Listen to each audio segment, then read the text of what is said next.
Hey there, I'm Dr. Angie, and in this video, I'm going to be answering the questions of pet parents that want to take a more holistic approach to their pet's disease. So let's get started.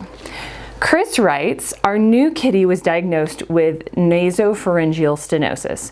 I was wondering if a homeopathic medication like Homeopet Nose Relief Cat Supplement might help ease his breathing, or if you have any suggestions.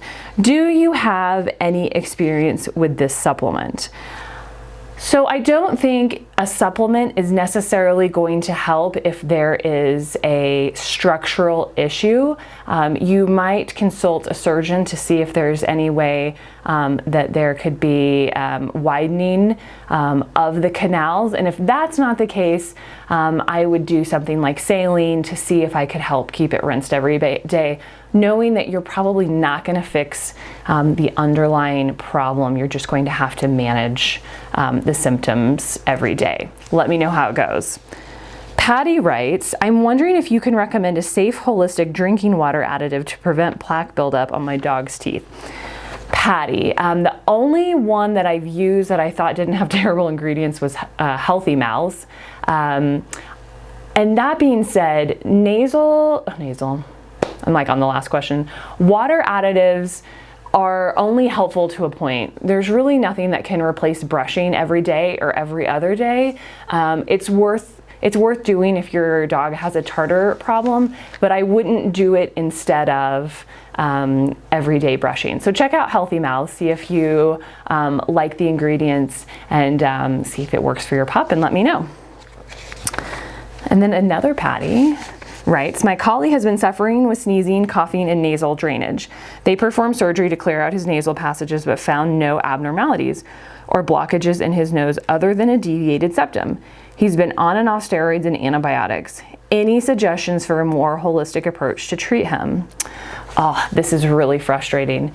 One thing I'd want to rule out is a food allergy, because sometimes food allergies cause nasal discharge and coughing, so you could explore that. What about doing immunotherapy if they think part of what your collie's suffering from is seasonal allergies?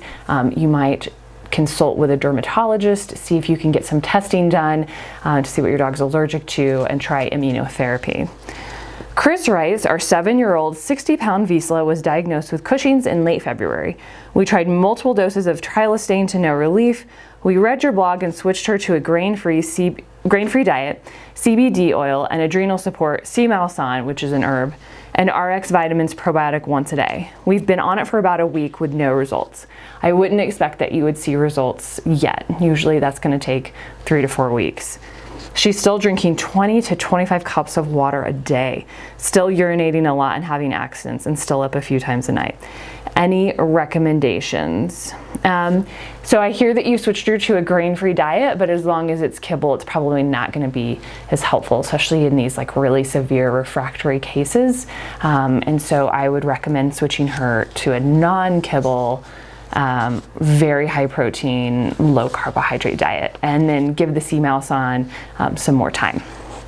Cindy writes, I was wondering if you could help me determine if some of the medications I am giving my dog for hip dysplasia are interfering with each other. This is an excellent question.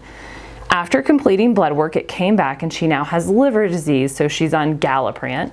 And Galliprant's an anti-inflammatory that's supposed to be better for the liver and kidneys.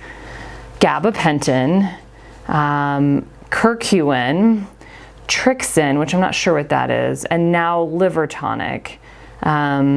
I would like to get rid of the NSAID. I've been reading about the combination of curcumin and frankincense in a pill form that's supposed to take the place of an NSAID.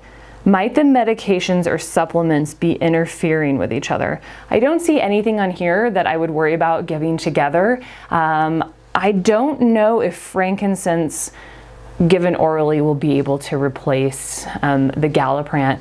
I'd say your best shot is maybe to try some CBD oil. There's a good study out of CSU, and Cornell did another study that shows that CBD can be helpful to reduce symptoms of arthritis. So I would try that first. I'm not sure that the frankincense will be as effective. If you have questions for me, I would love to hear from you. You can reach me at Angie at BoulderHolisticVet.com, and I will talk to you soon.